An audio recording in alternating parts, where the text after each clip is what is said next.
My girlfriend's ex sent me a DM that said, "Enjoy it while it lasts, man. She told me you're just a placeholder until she figures out what she really wants." I stared at it for a full minute and replied, "Cool. I'll let her know you said hi." I didn't confront her that night. I didn't yell. I didn't accuse. I didn't start a fight. Instead, I did something much quieter. I started paying attention. 3 days later, my phone buzzed with a video notification and a single text from my buddy. "Bro, you need to see this. It's about her." By the end of that video, my girlfriend's entire little reality had collapsed, and my placeholder status was officially over. I'm Alex, 30, and until a couple months ago, I was dating a woman who genuinely believed people were interchangeable. Jobs, friends, partners. To her, everything was a slot that could be refilled. Unfortunately for me, I was standing in the boyfriend slot. Her name is Mia, 28, pretty quick-witted, the kind of girl who could talk her way into VIP at any club just by acting like she already belonged there. We met at a friend's game night. I was there because I'd been guilt-tripped into being more social. She was there because every social situation was a stage. I remember the first thing she said to me. "You look like you hate being here," she said, dropping onto the couch next to me. I shrugged. "I don't hate it. I'm just not a loud room person." She grinned. "Good. Someone has to remember what actually happened when everyone else misremembers it tomorrow." We spent most of that night talking quietly in the corner. She told me about her job in marketing, her love for old movies, her habit of drinking coffee at 9 p.m. and then complaining she couldn't sleep. I told her about my work in IT, my obsession with music, the way I preferred one-on-one conversations to big groups. It felt easy. We started seeing each other. Then we started seeing each other all the time.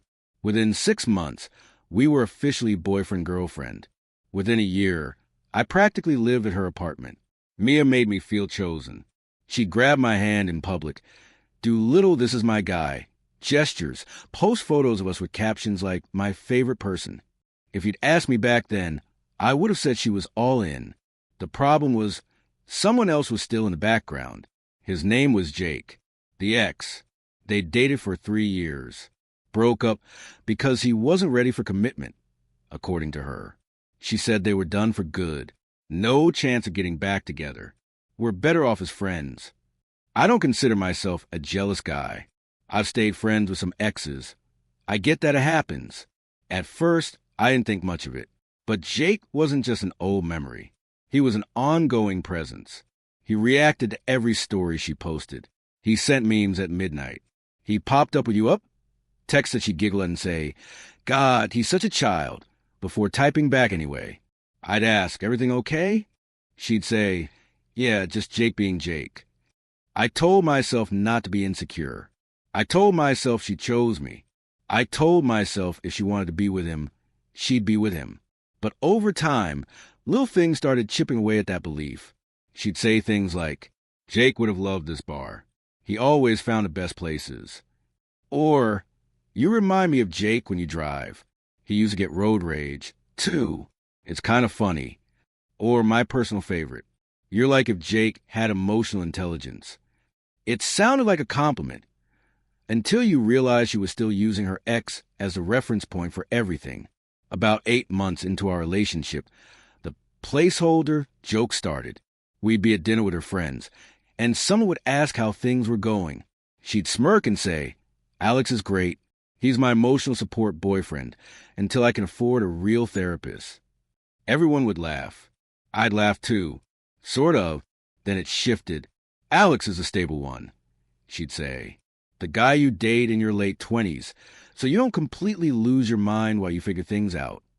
Or, "He's the guy you marry if you give up on chaos." Said with a smile. Said with a laugh. Always just close enough to a joke that I couldn't call an insult. One night, after party, I finally asked, "Do you actually see me as temporary?" We were lying in bed. She was scrolling through her phone. She looked over, squinted. "What? No. Where is this coming from?" The placeholder jokes. The "until you figure things out" comments. You say them a lot. She rolled her eyes. You're taking everything way too literally. It's just a bit. It's funny. It's funny to you, I said. It doesn't feel funny to me. She sighed. Alex, relax. You're overthinking. I'm with you, okay?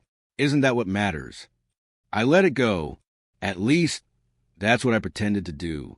Inside, the seed was planted. 3 weeks ago, everything cracked open. It was a Thursday. Slow day at work. I was eating lunch at my desk, scrolling my phone, when a DM popped up from a name I didn't recognize. Jake, real one. Profile pic. Guy in a hoodie, smirking at the camera. I clicked. Hey, man. I'm not trying to start drama, but we need to talk about Mia. My stomach dropped. This is going to sound weird, but I've been where you are, with her. And I wish someone had told me what I'm about to tell you. I stared at the screen for a long minute. Then I typed, "What are you trying to say?" His reply came fast. "She told me you're just a placeholder." Her words, not mine. She said she's stabilizing with you while she decides if she wants to come back to me or move on completely. Something cold slid down my spine. Why are you telling me this? Because she did the same thing to me. Had some guy on the side while she figured out if I was worth committing to. I found out way too late. I'm giving you a chance to not be me. I didn't answer. I put my phone down and just sat there. If he'd messaged me 6 months earlier, I would have written him off as a bitter ex. But now, after months of being called the stable option, the safe guy, the one you marry when the fun's over, yeah, now it didn't feel so far-fetched. I went home that night. Mia was making tacos, singing along to music in the kitchen, acting like nothing in the world was wrong. "Hey, you," she said, kissing my cheek. "You look serious. What's up?" "Long day," I said. "We'll talk later." I didn't bring up the message. Not yet. Instead, I watched. I watched how often her phone lit up. I watched the name at the top of her notifications. Jake. I watched her smile at the screen and then flip it over when she saw me looking. The next 2 days, I didn't confront her. I listened.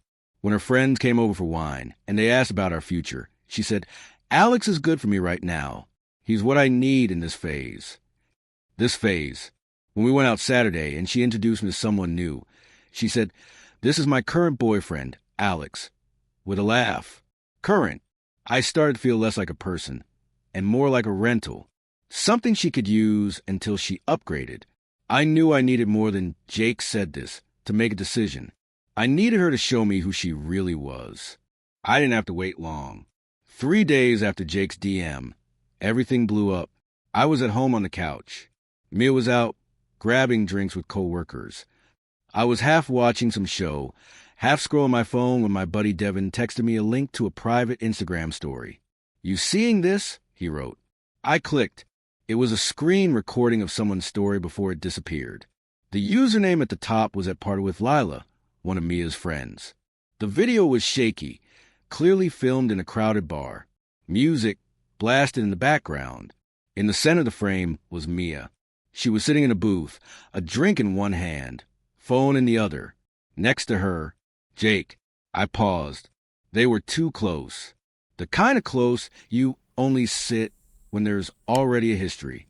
The audio was messy, but Lila had added captions to the funny parts, not realizing she was documenting nuclear evidence. The video zoomed in on Mia as she leaned toward Jake. The caption read, "She did not just say that skull."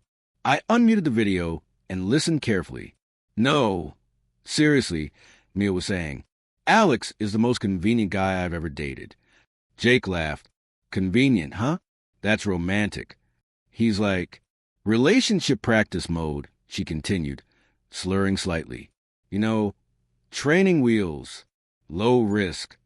The caption popped up again. "Girl loudly crying face, loudly crying face, loudly crying face." Jake asked, "So what, you gonna keep him?" "Until I figure out what I'm doing," she said. "I'm not stupid. I'm not gonna be single while I decide if I want to try again with you or start over." "Does he know that?" Jake's voice. Mia's laugh was sharp. "Obviously not. He thinks I'm all in. He's so grateful to be here, it's kind of cute." My chest tightened. "And when you're done figuring it out?" Jake pressed. She shrugged. Then I upgrade. Or I leave. He'll be fine. Guys like that always are. They find some nice girl. And thank you for teaching them lessons. Lila's caption. She's so savage, grinning face with sweat. The video ended there. Devin texted again. Alex, you okay? I'm here if you need anything, man. I didn't reply. I sat there, phone in my hand, pulse pounding in my ears. Jake's message. Her jokes. This video. It wasn't a misunderstanding. It wasn't a one-off bad comment. This was her entire framework for our relationship. I was not a partner. I was a buffer. A safe landing while she shopped around emotionally. I saved the video before it disappeared. Then I did something that surprised even me. I didn't call her. I didn't text her. I waited. She came home around midnight. Her makeup was smudged, hair a little messy, that tipsy looseness in the way she moved. Hey, she sang, dropping her purse by the door. Miss me? I looked up from the couch. Yeah, I said, we need to talk. She froze for half a second. I saw it, the flicker of O behind her eyes, before she plastered on a smile. About what? She asked lightly. I held up my phone. About this. I hit play. The room filled with the muffled bar music, her voice, her words. I watched her face drain of color in real time as she listened to herself describe me as relationship practice mode, training wheels, not stupid enough to be single, convenient. When the video ended, the apartment went dead quiet. She stared at me. I stared back. Where did you get that? She whispered. From someone who apparently respects me more than you do. I said. It's out of context, she blurted. I raised an eyebrow. Really? Because it sounded like a complete sentence. I was drunk, she tried again. You know I say dumb things when I drink. Yeah, I said. Apparently you say what you really think. She flinched. It's just talk, she said weakly. You know how girls are when we get together. We vent, we exaggerate. You weren't venting, I said calmly. You were outlining your plan. She opened her mouth, closed it, then said the one line that killed whatever was left inside me. If you already think you're a placeholder, maybe you are. I stared at her. So that's it, I said. That's your defense? She wrapped her arms around herself, suddenly defensive. You're overreacting. You're blowing one drunk conversation way out of proportion.